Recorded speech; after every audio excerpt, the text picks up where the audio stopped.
Bonjour, donc Samy Calmette de la Chambre d'agriculture de l'Aude. Je vais vous présenter donc ce qu'on propose en matière de conseil à l'irrigation de la vigne dans notre département. Alors pour commencer, on va prendre quand même quelques minutes pour montrer qu'il est absolument nécessaire de bien maîtriser l'irrigation de la vigne, expliquer un peu pourquoi. Ensuite, je vous parlerai du raisonnement de l'irrigation que l'on utilise pour notre conseil. C'est en fait un raisonnement qui avait été mis au point par l'ensemble des chambres d'agriculture de l'arc méditerranéen avec leurs partenaires. Et puis pour finir, je vous parlerai de l'accompagnement qu'on propose à la chambre d'agriculture. Alors avant tout, en matière d'irrigation, il faut chaque fois poser le cadre réglementaire, puisque pour l'irrigation des vignes de raisins de cuve, en fait, il y a une interdiction entre le 15 août et la récolte. Pour le cas des AOP, cette interdiction en fait, est étendue du 1er mai jusqu'à la récolte, en dehors des dérogations possibles qu'il est possible de demander. Donc une fois ce cadre posé, on peut passer à des considérations un petit peu plus techniques et pratiques. Alors avec d'abord quelques rappels physiologiques, puisque le régime hydrique a un très fort impact donc, sur la production, tant en termes quantitatifs que qualitatifs. Alors, de façon très schématique, en fait, c'est quelques rappels. Donc, il faut savoir qu'entre le débourrement et la véraison, on va avoir un fort impact du régime hydrique sur les paramètres du rendement et de la croissance. Entre la véraison et la récolte, on aura plus d'impact sur les paramètres qualitatifs. Donc même si tout cela, bien sûr, est très schématique. Et on n'oublie pas non plus l'impact que le régime hydrique aura sur la mise en réserve, notamment après la récolte. Alors le régime hydrique, on va juste rappeler quand même que, bien sûr, l'irrigation a un fort impact sur le régime hydrique, mais pas que. On peut avoir d'autres techniques qui vont impacter ce régime, par exemple l'enherbement, dans un sens inverse. Alors, tout cela pour dire qu'en fait, l'irrigation va influencer aussi le profil du produit. Alors, on peut avoir par exemple un itinéraire hydrique qui sera avec une contrainte légère à modérée en fin de cycle, qui va agir assez peu sur le volume des baies en fait, qui sera maintenu. Donc le rendement, il n'y aura pas d'action sur le rendement. La photosynthèse ne sera pas impactée et donc on va avoir un bon chargement en sucre. Et donc sur ce type d'itinéraire, on aura plutôt un vin de type léger aromatique. A l'inverse, si on a un itinéraire hydrique plus contraignant, avec notamment, après la véraison, une contrainte hydrique intense. Donc là, on va avoir un effet sur la taille des baies, un phénomène de concentration en fait, des solutés dans les baies. On va favoriser la synthèse des anthocyanes et on aura des vins beaucoup plus alcooleux et beaucoup plus structurés. Voilà, donc d'où l'importance de bien maîtriser l'irrigation de la vigne. Donc ça, c'était le premier point, mais donc il y a un second point aussi, qui est celui de relever le défi du changement climatique par le monde viticole. Alors d'abord parce qu'ici, on est en zone méditerranéenne, donc très fortement impacté par ce changement climatique. Alors on peut voir sur le graphique l'évolution prévue de la température moyenne sur Gruissan.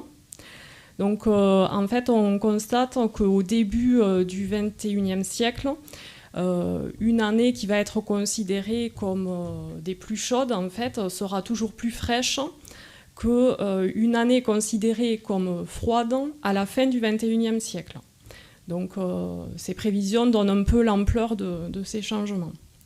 Alors dans ce cadre, l'irrigation peut être l'une des réponses en fait, au changement climatique. On verra tout à l'heure qu'il y en a beaucoup d'autres, au moins à court terme ou à moyen terme, puisqu'en fait, le changement climatique va impacter les paramètres quantitatifs, qualitatifs de la production, mais aussi la phénologie. Et puis, n'oublions pas non plus qu'elle impactera la disponibilité en ressources. Donc, ressources en eau sur lesquelles il y a aujourd'hui des tensions. Et ça devrait perdurer, en fait, puisqu'on voit sur la carte que... Alors, cette carte, en fait, donne une prévision de l'évolution du stock d'eau dans le sol à horizon 2050. Et on voit que le département de l'Aude est fortement marqué par une baisse prévue de ce stock d'eau. Donc voilà. D'où l'intérêt de maîtriser cette irrigation, donc maîtriser ses profils produits, mais aussi être économe en eau.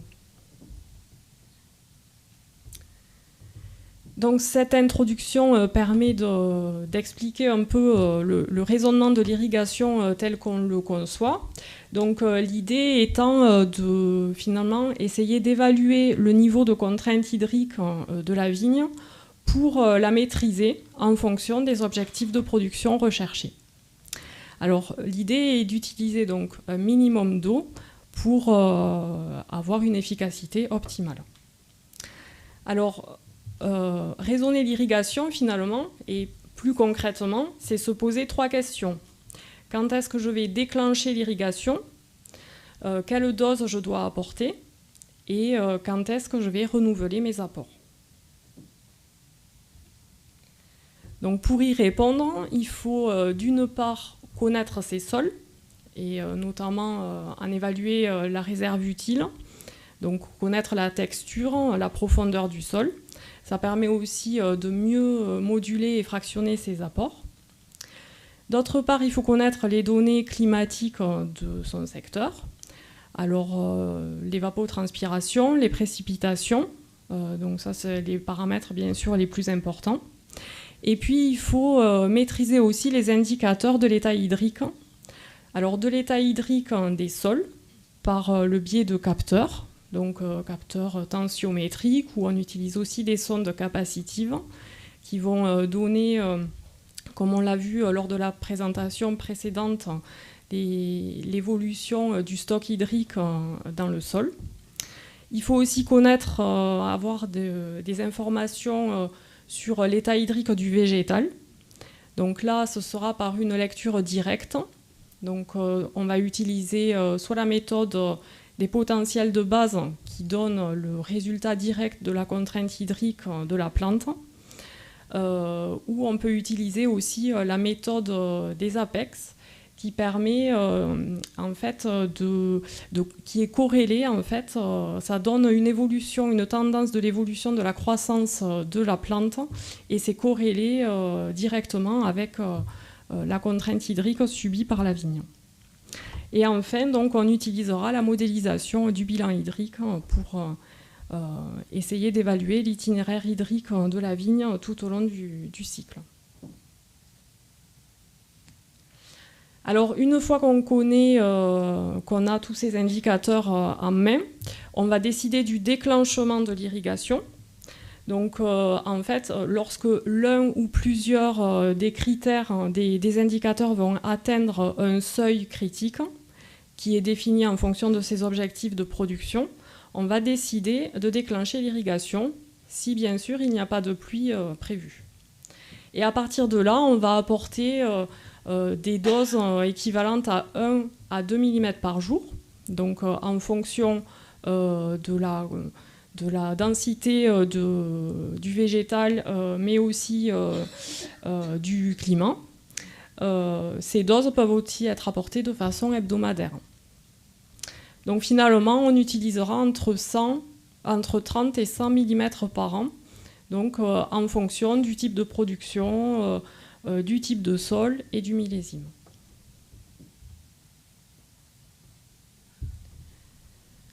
Donc voilà globalement pour le raisonnement et la stratégie d'irrigation utilisée. Et je vais vous présenter maintenant de la façon dont la Chambre d'agriculture accompagne les viticulteurs autour de cette thématique. Donc l'accompagnement se fait à 3 niveaux. Un niveau d'information que je vais vous présenter avec le point vignoble.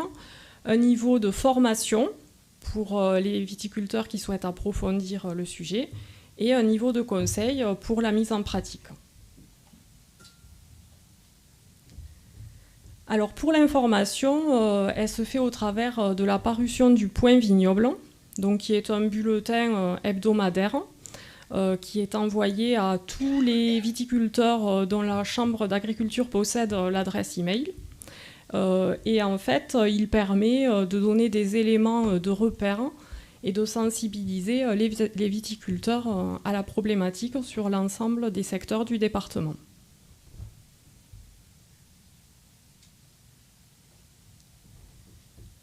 Pour ceux qui souhaitent aller plus loin, on propose aussi une formation qui s'intitule « Quels outils d'adaptation au changement climatique pour mon vignoble ?»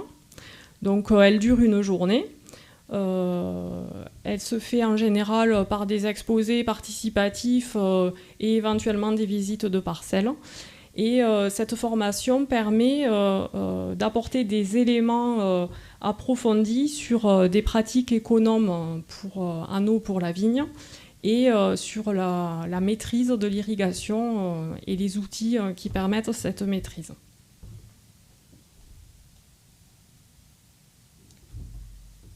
Donc pour terminer, le conseil collectif. Donc on réalise aussi du conseil au niveau collectif autour de groupes d'agriculteurs, donc généralement dans des caves coopératives ou des ASA. Donc ce conseil, en fait, on accompagne les viticulteurs avec des formations, des réunions d'information. On définit des grands secteurs sur lesquels, en fait, on va équiper des parcelles avec des outils d'aide à la décision. Je vous en ai présenté quelques-uns tout à l'heure. On fait aussi des mesures de comptage, des comptages d'APEX, voilà, pour avoir des éléments d'évaluation. Et ensuite, on va proposer des préconisations, mais qui seront faites du coup à l'échelle territoriale, même si ce sont des petits territoires. Donc on va synthétiser ensuite tout cela dans un bulletin départemental, donc avec en première page donc, un résumé de la situation. On mentionne aussi les degrés de vigilance lorsqu'il y a des arrêtés préfectoraux de restriction sur les usages de l'eau.